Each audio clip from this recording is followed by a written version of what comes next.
सोने का मुकुट पहनकर हमला करते थे बिहार के ये बाहुबली और लालू का घोड़ा खरीदकर बग्गी से पहुंचे विधानसभा। आइए आपको बताते हैं ऐसे दुर्दांत बाहुबली की जो अभी भी चुनाव लड़ने के लिए ताल ठोक रहा है। जी हां, हम बात कर रहे हैं मोकामा के छोटे सरकार कहे जाने वाले अनंत सिंह की। दोस्तों, साल 1990 का वक्त, पटना में तैनात डिस्ट्रिक्ट जज किसी काम से पटना जिले के बाढ़ कस्बे के पास नदवा गांव जा रहे थे। बाढ़ रेलवे स्टेशन पर ट्रेन से उतरे, जहां पहले से ही सरकारी गाड़ी उनका इंतजार कर रही थी। जज साहब गाड़ी में बैठ गए और नदवा गांव की ओर चल पड़े। गाड़ी नदवा पहुंचने ही वाली थी कि ड्राइवर ने कहा, जज साहब गाड़ी का शीशा नीचे कर लीजिए, आगे चेकिंग होगा। जज साहब सोच में पड़ गए और बोले, डिस्ट्रिक्ट जज की तलाशी कौन ले सकता है भला। ड्राइवर ने कहा, नदवा अनंत सिंह का गांव है सर जी। मुहाने पर हथियारों से लैस उसके लोग 24 घंटे पहरा देते हैं। अनंत सिंह की सिक्योरिटी की खातिर हर आने जाने वाले की चेकिंग करते हैं। जज साहब को यकीन ही नहीं हुआ। गाड़ी जब नदवा गांव पहुंची तो उन्होंने देखा लकड़ी के बड़े बड़े लट्ठों से फाटक बना हुआ है और 12 से 15 आदमी बंदूकें लिए वहां खड़े हुए थे और सभी गाड़ियों की तलाशी ले रहे थे। जज साहब ने चुपचाप अपनी गाड़ी की तलाशी दी और नदवा में दाखिल हुए।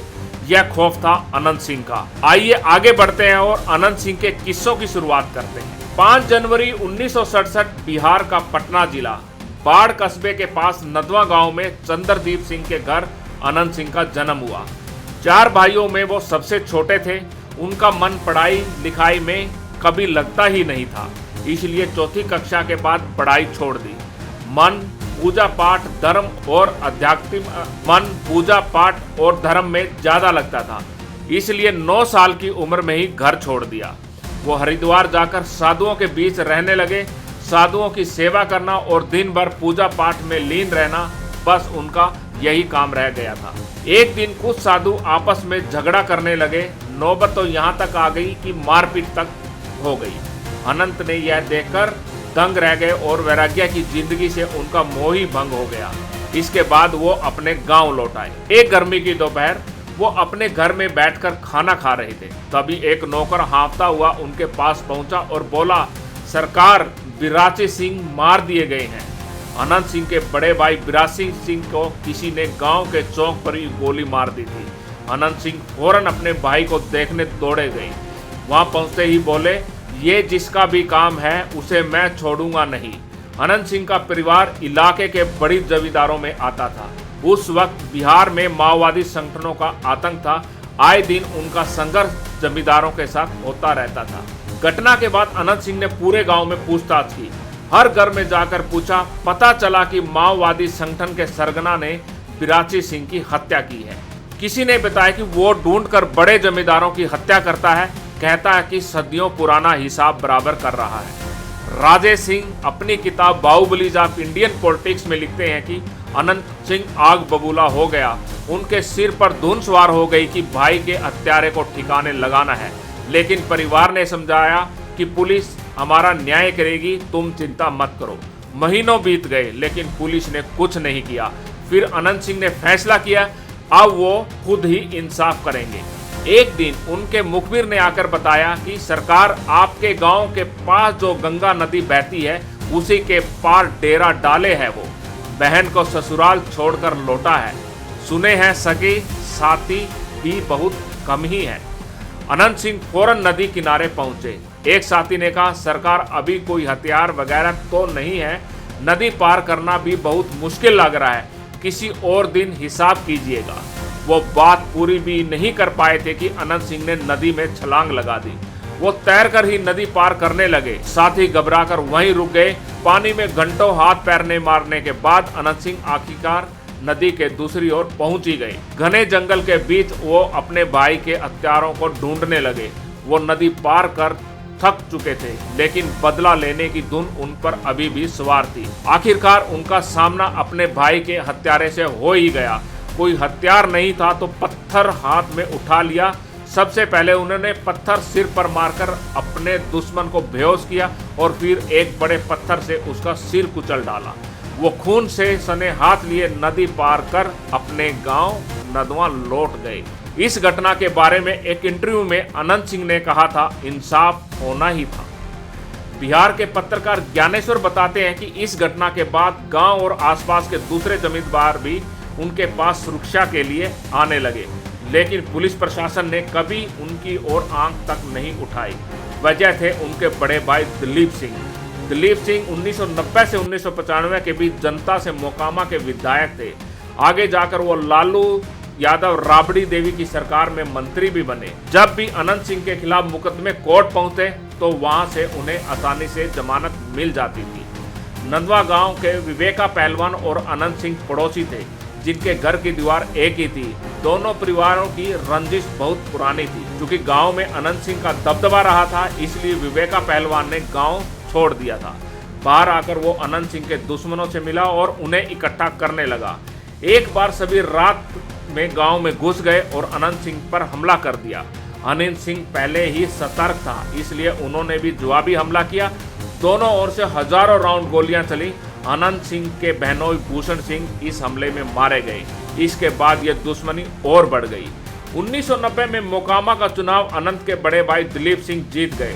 दोनों भाई चाहते थे कि बाढ़ पर भी उनका कब्जा हो, इसलिए वहां से उन्होंने अपने तीसरे भाई सच्चिदानंद सिंह उर्फ ख्वाजो सिंह को निर्दलीय चुनाव लड़ाया, लेकिन बाढ़ से जीत लालू यादव की पार्टी के विजय किशन की हुई। इसी दौरान बाढ़ से एक बनिया जाति के एक व्यापारी का अपहरण हो जाता है। पुलिस इस मामले में कुछ नहीं कर पा रही थी। ऐसे में लोग शिकायत लेकर नंदवा गांव अनंत सिंह के पास पहुंचे। अनंत सिंह ने छानबीन कराई तो पता चला कि इनका अपहरण तो बच्चू सिंह ने किया है। अनंत सिंह ने अपने दल बल के साथ सीधे बच्चू सिंह के गांव में घुस गए और घंटों गोलीबारी हुई और व्यापारी को छुड़ा लिया गया। बच्चू सिंह इस बात से भड़क गया और इलाके में मारकाट शुरू हो गई। इस इलाके के सभी राजपूत बच्चू सिंह की तरफ हो गए और सभी भूमियार अनंत सिंह की तरफ हो गए। दोनों ओर से लाशें गिरने लगी। आखिरकार साल 2000 में एक गैंगवार में बच्चू सिंह मारा गया। पुलिस रिपोर्ट में हत्या का मुख्य आरोपी अनंत सिंह को ही बनाया गया। पत्रकार ज्ञानेश्वर बताते हैं कि अनंत सिंह का सुरक्षा का इंतजाम इतना मजबूत था कि पूरे गांव को अवैध किला बना रखा था। किला ऐसा कि जहां पुलिस प्रशासन के लोग तक बिना इजाजत नहीं घुस सकते थे। उनके पास 100 से ज्यादा घोड़े और टमटम थे, जिन्हें उन्होंने गांव के जरूरतमंद लोगों को बांट रखा था। ये लोग दिन में टमटम चलाकर कमाई करते थे और रात में अनंत सिंह के घर के आसपास सभी टमटम पार्क कर देते थे। पास ही घोड़ों को भी बांध देते थे। अनंत सिंह समय समय पर गांव के लोगों की मदद भी करते थे। इससे उन्होंने गांव वालों का भरोसा जीत लिया था। सालों तक उन्होंने गांव के लिए जाने वाली सड़क को भी पक्का नहीं होने दिया, ताकि कोई गांव का आदमी या दूसरे गांव का आदमी गाड़ी दौड़ाता हुआ न आ सके। एक बार बाढ़ के एएसपी अनंत सिंह को अरेस्ट करने के लिए नंदवा गांव पहुंच गए। वो बिना फोर्स के ही गांव में दाखिल हो गए। हमेशा की तरह अनंत सिंह की इसकी खबर पहुंच गई। हवेली तक पहुंचते ही एएसपी को बंधक बना लिया गया। कई दूसरे अधिकारियों के हस्तक्षेप के बाद एएसपी को छोड़ा गया। अनंत सिंह का रोबाब इतना था कि सफेद रंग के कपड़े पहनना, आंखों पर काला चश्मा, माथे पर लंबा तिलक, रौबदार मूछें, जिसे वो समय समय पर घुमाते रहते और मुंह में दबी सिगरेट, ये अनंत सिंह का सिग्नेचर स्टाइल बन गए। उन्होंने अपने घर में एक अजगर और एक हाथ मिलाने वाला हाथी भी पाला हुआ था। वो अक्सर अपने घर पर डांस पार्टियों का आयोजन करने लगे। ऐसे ही एक पार्टी का वीडियो खूब चर्चा में रहा, जिसमें अनंत सिंह किसी डांसर के साथ हाथ में AK-47 लेकर घुमाते नजर आ रहे थे। हालांकि इस वीडियो के बारे में मीडिया में जब सवाल पूछा गया तो उन्होंने कहा, वीडियो नकली है, मेरे विरोधियों की साजिश है। उनकी छवि इलाके में रॉबिन हुड जैसी बन गई थी। वो कभी साड़ियां बांटते तो कभी जरूरतमंदों के लिए भोज का आयोजन करते। रमजान के महीने में इफ्तार पार्टी और सावन में भंडारे करवाते थे। भूमिहार जाति का पूरा स्पॉट उनके पास था। सीनियर जर्नलिस्ट ज्ञानेश्वर के मुताबिक वो जब भी किसी पर हमला करने जाते थे तो सोने का मुकुट पहनकर जाते थे, इसलिए लोग उन्हें छोटे सरकार कहकर बुलाने लगे। लालू यादव से अलग होने के बाद नीतीश कुमार पर राजनीतिक संकट मंडराता नजर आ रहा था। राजेश सिंह की किताब बाहुबलीज ऑफ इंडियन पॉलिटिक्स के अनुसार 1996 के लोकसभा चुनाव में बाढ़ लोकसभा से गाड़ी पार करना नीतीश कुमार के लिए चुनौती लग रहा था। ऐसे में उनकी नजर पड़ती है अनंत सिंह पर। अनंत सिंह ने नीतीश से हाथ मिला लिया। अनंत सिंह की ही बदौलत नीतीश कुमार 1996, 1998 और 1999 में लोकसभा चुनाव जीते और अटल सरकार में मंत्री भी रहे। 2004 के लोकसभा चुनाव प्रचार के दौरान बाढ़ में एक जनसभा की गई। इस दौरान आनंद सिंह ने नीतीश कुमार को चांदी के सिक्कों से तौल दिया। इसका एक वीडियो उन दिनों कई मीडिया चैनलों पर भी चलाया गया और बहुत वायरल भी हुआ। ये अनंत सिंह की राजनीति में औपचारिक एंट्री थी।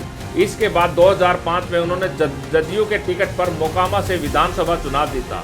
इसी साल नीतीश कुमार मुख्यमंत्री बने और उन्होंने जनता से वादा किया था कि वे बिहार से जंगल राज खत्म कर देंगे और लॉ एंड ऑर्डर ठीक करेंगे। इस दौरान कई बाहुबलियों और अपराधियों को पुलिस ने निशाना बनाया। दर्जन भर से ज्यादा मामले अनंत सिंह के खिलाफ दर्ज हुए, लेकिन उन पर कोई कार्रवाई नहीं हुई। बताते हैं 2 जुलाई 2004 में बिहार के एक सीनियर जर्नलिस्ट ज्ञानेश्वर कुमार के अनुसार सवेरे उठकर अनंत सिंह अपने घर की बैठक में शेविंग कर रहे थे। तभी विवेका पहलवान के घर की खिड़की खुली। किसी को समझ नहीं आया थी कि ऐसा क्यों हुआ। अचानक खिड़की से AK-47 से फायरिंग शुरू होगी।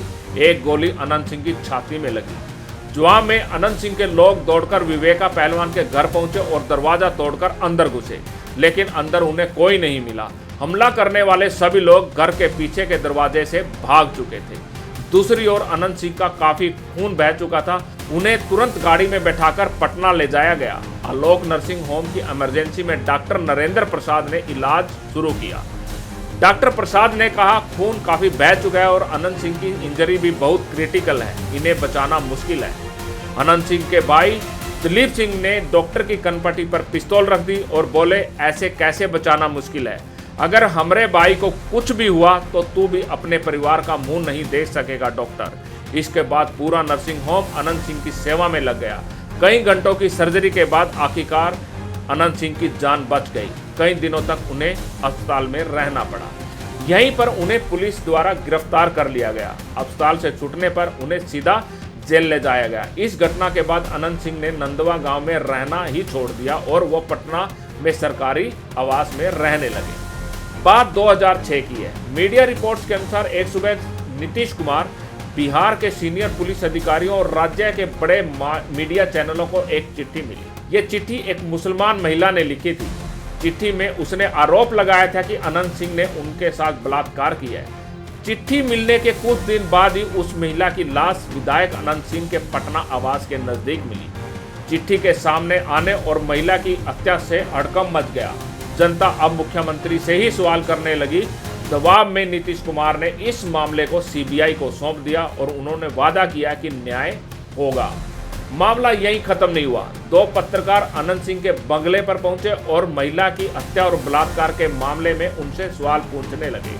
किताब के अनुसार पत्रकारों को सवाल सुनकर अनंत सिंह ने उन्हें इतना पिटवाया कि उन्हें अस्पताल में कई महीने भर्ती रहना पड़ा। घटना के विरोध में कई अन्य पत्रकार मार्च निकालते हुए अनंत सिंह के बंगले पर पहुंचे। उन्हें भी पीट कर वहां से भगा दिया गया। नीतीश कुमार अब समझ चुके थे कि अब हद हो चुकी है। उन्होंने अनंत सिंह को गिरफ्तार करने का ऑर्डर दे दिया।